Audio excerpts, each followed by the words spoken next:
What's up, guys, and welcome back to another episode of the Crowley Crew. Today is a really exciting one. We're going to be talking about how to properly use the different slow motion settings on the EOS M50. I'm really excited for this video.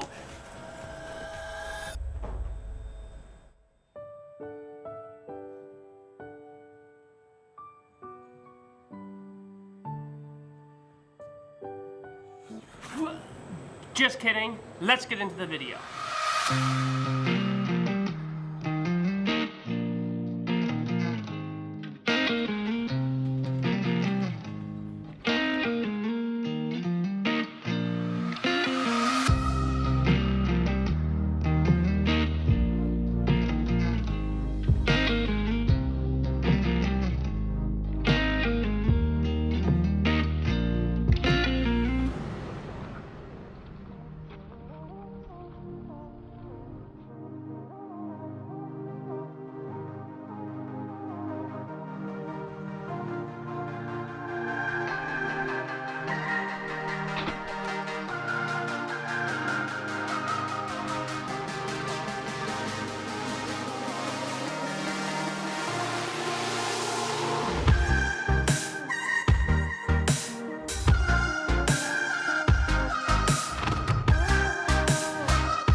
Hopefully you enjoyed that B-roll segment. I actually took 3 days to get all of those shots. 2 of the days I went out at sunrise, and then 1 of the days I went after work during sunset. That was probably the most effort I've ever put into a single B-roll segment, but I really wanted to show what this camera can actually do. Now, a couple of things I want to talk about before we get into how to get those shots. I understand several of those shots were pretty shaky. I shot everything handheld, and in order to get the best result in any type of video that you're doing, you want some sort of a stabilizer. I do not have one yet. I do not have a gimbal or a Steadicam or anything like that, but if you want to avoid the shakiness that was in some of those shots, you want to go ahead and get a stabilizer. So first I want to say that in order to get a really cinematic segment, you want your final product to be at 24 frames per second. So all of what I'm talking about is going to be on a 24 frames per second timeline. And just real quick, if you're shooting in 30 frames a second, it's not going to look as cinematic. And you might be saying to yourself, well, I don't really see much difference. Trust me, shoot in 24 frames a second for a while, and when you go back, you will see a big difference. It just does not look as good. First, I'm going to address the 720p high frame rate mode. I am not going to be addressing 720p at 60 frames a second. Now, you're going to come across 2 different types of people when they're reviewing the 720p slow motion from this camera. You're going to have the lower end vloggers who say, oh yeah, this looks great, because it's the first really experience that they've had with a high frame rate, 120 frames a second. And then you're going to have people coming from 1080p 120 saying, this is just horrible. And really, both of these people are right. There are a lot of image issues with the 720p at 120 frames a second. There's a lot of aliasing, which are sort of the jagged edges on highlight roll-off, and then you have moire, which are sort of the zigzaggy circle and different shaped lines in fine detailed shots. So I want to tell you how you can actually get decent results from the 720p high frame rate mode. Now, my biggest advice is close up, shallow depth of field is your best friend. When you have the background all blurred out, you don't have fine detail in order to get moire. And if it's blurred out, you also don't have any sharp edges in order to alias. And another benefit to that shallow depth of field, whatever subject you're focused on is so much sharper than the background or the foreground that it looks a lot sharper than it is. Now, as you may or may not know, you cannot use continuous autofocus with the 720p mode. And I've heard people, and I originally said myself, well, just try and use manual focus. But it's hard to get good results. It ends up being really shaky when you're trying to manual focus and put movement into your shots. And so I figured out a way where you could actually use autofocus. And this has to do with changing one of the settings in your camera. You want to go over into your menus and find what says BTN or button function. And then you press shutter to movie servo AF. And then fully press shutter to your record button. And this makes it so you can get your framing, get your subject, half press the shutter, and then as long as you don't change your distance, your subject will be in focus.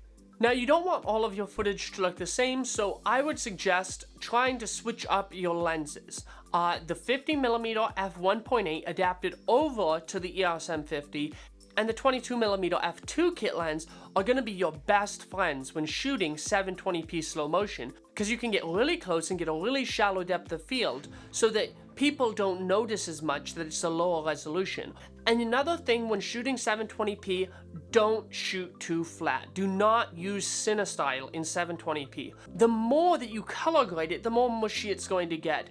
And so I would shoot a little bit flat because I prefer a flatter image, but not too flat because you don't want to be doing a lot of color grading to the 720p slow motion. Now, you don't want to overuse it, and when you shouldn't use it, even if you want to get slow motion, anytime you're changing distance or changing focus, you do not want to use the high frame rate mode because, again, you do not have continuous autofocus. When you're shooting anything that's farther away from you, then you don't want to use 720p because that's when you really see the lack of detail. And that takes us into how to use the 1080p 60 frames a second. Now, this is actually a really good looking 1080p at 60 frames a second. The bitrate is double what the G7 or the G85 has, and it's a little bit higher than the A63, A6500. So it's going to actually have less image issues, sharper image, less aliasing and moire than either of those cameras in 1080p 60. Also, another advantage is that you have dual pixel autofocus. Focus pulls on this are awesome. A lot of times what I'll do is I'll just set my focus point in single point autofocus, and then I'll just move my camera in order to change my focus. Or sometimes I'll just set my camera down and touch where I want to focus in order to get a focus pull, which looks really good when you slow it down. And also when you have stuff like how I was running away from the camera, you can set your focus in the middle of the frame where you're going to be, and that will continue to focus on you as you go away from the camera. Now, with the 60 frames a second, hand holding it is a lot tougher. When you're in the 720p high frame rate mode, every jitter, every shake is slowed down by 5 times, whereas it's only slowed down by about 2.5 times with the 60 frames per second, and so it's a lot more noticeable. But again, putting that on a slider or a gimbal or a Steadicam, that's just going to take your 1080p slow motion to the next level. And really, if I had a stabilizer, I would use 720p a lot less. Now, when you're shooting farther away stuff, again, you want to use 1080-60 because it's so much more detail, so much more information, and it doesn't have that mushy feeling like the 720p does. Now, one very important thing in order to get good results is you always want to double your frame rate with your shutter speed. If you have it less, it's going to look really blurry, and if you have it more, it's going to look really jittery. Now, if you're having problems because it's too bright out and you want to shoot a shallow depth of field, don't bump up your shutter speed. Check out this video where we talk about a $13 variable neutral density filter that'll be able to get your settings down to the point where it'll give you a good and cinematic result. And now the final point is you don't need either one to get cinematic B-roll. You can get great content at 24 frames per second. But that's a topic for another video. Stay tuned for that. Hit the like button if this video is helpful to you, and share it with anyone else who might benefit from it. Subscribe to the channel for more content like this, and we'll see you in the next video.